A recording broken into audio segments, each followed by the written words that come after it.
John's Retirement Journey and Travel. Welcome back. I want to welcome all my new subscribers. In this general video here, I want to talk about financial strategy for low wage earners. At one time, between the years of 18 to 35, which I call the early years, there were a few things that I needed to make sure I had in place. So what I did was I used myself as an example, and I went ahead and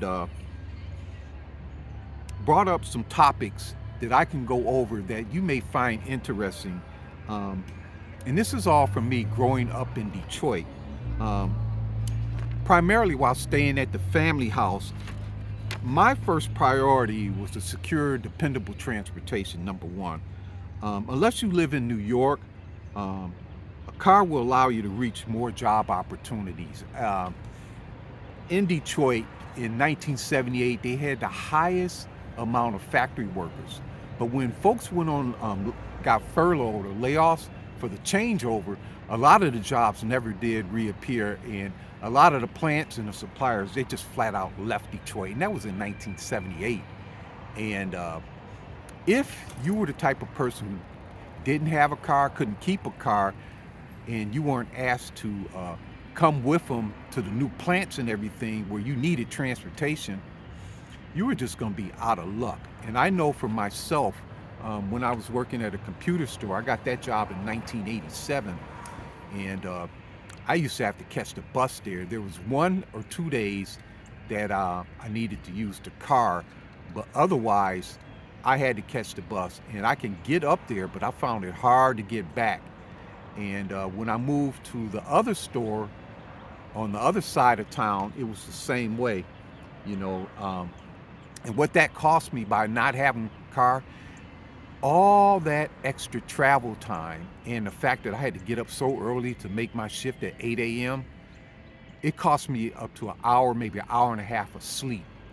And it just made my days longer. But I had to hold on until I got myself dependable transportation. At the computer store, when they offered the 401k, everybody in there came up to me and said, "Hey, you should go ahead and get into this." But I took the work, the material home, studied it, and once I found out, for every $1,000, if I needed that money, I had to pay the taxes and a 10% penalty.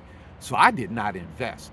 And if you're a young person and you're not investing, if you got the plan and you want to put it towards a car, a good used paid off car, or a good used car with a manageable car note, that's what I would recommend. That's what I had to do, because I tell you, riding that bus in Detroit was no fun. For a couple years, I had to do it. And with the car, you also qualify for gig work. So in your downtime, you can make some extra money delivering packages. This is probably the easiest thing to do, unless you want to go with driving people around. If you're delivering packages, you probably don't have to have a much of a newer style car when you know, versus having a need for that to transfer customers or people calling in for riders. Um, Education in anything that will allow you to increase jobs and advance. Also, monetizing your hobbies. Specialty services like makeup. I was watching a program called 90 Day Fiance on TLC. And the young Filipino girl, she went ahead and she had got married, and they were in Honolulu. It was just her and her husband, and she had her own room, and she had a young lady come do her makeup for the wedding. And I remember she came in with one of the luggage bags and she did her makeup. That is a specialty service. I can imagine how much that would cost. But because it's a wedding, they just go ahead and pay for it. Braiding hair, babysitting, walking dogs, all that kind of stuff. Anything like that to bring in additional income. Next, I'm going to talk about investing. You're definitely going to want to have a savings account for liquidity. Anything at a credit union as well as a regular brick and mortar bank is what I recommend. Um, I was recently watching a video where they were talking about how Chime and David and some of these other places, They themselves are not the bank. They're just a piece of software. The deposits are grouped with a bunch of other people's at some other place that is supposed to be chartered for FDIC, and there's a lot of people lost their money or couldn't access their funds. They were putting hundreds of thousands of dollars in there to get the interest on this for their emergency funds, and some people lost it. That popped up late one night on YouTube. So you want to definitely start with a savings account. Back in the old days, we called it a passbook account, because you do want to have your debit card. Most people want to have some kind of a few bucks in your savings account for any type of overdrafts, because you just never know. You will start with that. Your 401k, you want to set that up to auto invest amount to get 100% of the match or more if possible. As someone between 18 to 35, which is what I'm talking about here in this example, you want to start getting accustomed to saving for your future if your employer offers it. Now, if you work for someone who doesn't offer it and you have W-2 income, you may want to just go ahead and start up a traditional IRA. Those contributions are deductible when you file your taxes. Both the traditional IRA and the 401k, if you need to access the money before 59 and a half, there's a 10% penalty and you must pay the taxes on it. Both the 401k, 403b, and the traditional IRA. If no employer plans, you can go with that traditional IRA. The requirement is that you have a W-2 income. With me working part-time, I qualify for that. I actually invest now with the 401k on my part-time job.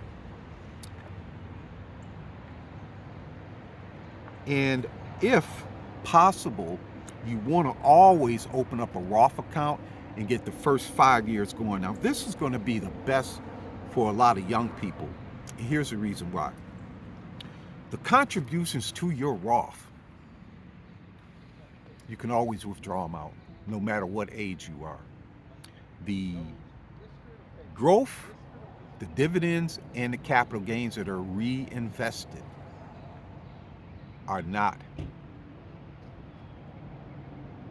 withdrawable without penalties and the taxes. So meaning, let's say you get a windfall, you put $10,000 in it, and you invested in a couple of, say, a no fund S&P 500 index, or basically a market index or a value fund like they have at E-Trade or Fidelity, and over the next 5 or so years, that grows to 20,000. That original 10,000 decides you need money for a closing cost or down payment on a home. You could withdraw that original 10 out at any age.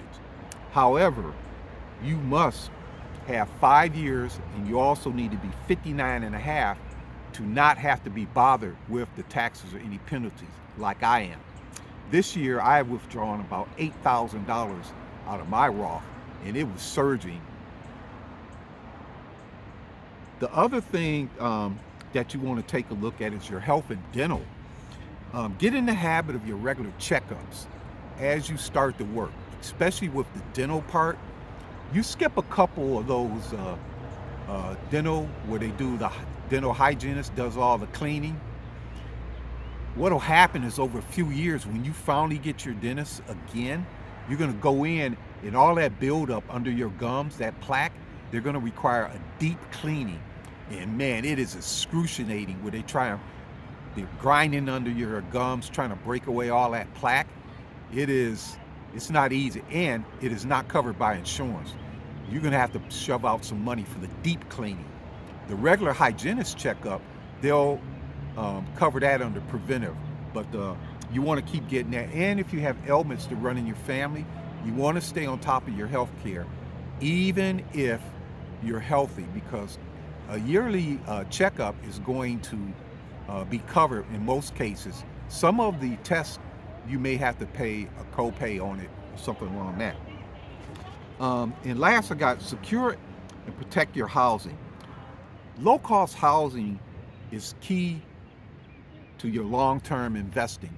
Meaning, if you're not putting $2,400 into a apartment with all those extra fees, and you can keep it below 1,000 and live extremely comfortably, you've got a car that you're able to drive until the wheels fall out and doesn't cost you much, all that heavy insurance, the maintenance and all that kind of stuff, you will find that you have enough cash. And it's when you have enough cash, you want to decide, how much do I need in walking around money? In my case, it was $100 a week. Now, I'm not seeing $100 a week now that I'm retired for 6 months. It's more like less than 50 between a couple weeks. And sometimes it's hard to come by, but I don't do anything anymore. I'm trying to work this entire summer to allow me not to have to draw money down, because I got other things I want to do at the end of the year, as this is my first year in retirement. If you're staying at home with your parents, you want to stay in line and help your parents. There's nothing wrong with you being an elderly, someone 40 years old, you're taking over the basement, or you're maintaining part of the house. Because a home that has multiple levels, your parents may decide just to move downstairs because they don't want to run up and down the stairs. But you may wind up with a couple bedrooms up there, one for an office, one for your bedroom, one for a lounge, and then maybe you can entertain some people there. And then I'll get into that in another section here. Any type of, if you're staying with somebody, the extracurricular activities, celebrations, just rent a motel room. You want to go out and party, get stoned, or you got some dates, women you want to knock off, just go get a motel room while you're staying at home with your family. That way you secure and protect your housing.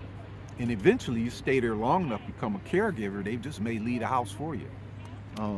That's what I wound up doing. Eventually I got my house, the family home, and I stayed in it for 13 years before I moved down here. But I'll talk about that in another video. And then also reward yourself. If you've got something that you want to do, a nice trip, anything you want to do, make sure you reward yourself while you're working in those young years between 18 and 35. Do not get yourself into debt. Don't go out just because all of a sudden you got a job here, you're working all this overtime, you've got more money than you know what to do with, to go get your F-150 truck, and then all of a sudden you're laid off and you can't find a job making those wages again. You really think you're going to keep that truck? No, don't do it. And lastly, if you're having tough times, meaning that in your skill set you can't find a job and you're between, say, 18 and 30, and you've got some real good talent, you may want to think about joining the military, especially if you got a degree.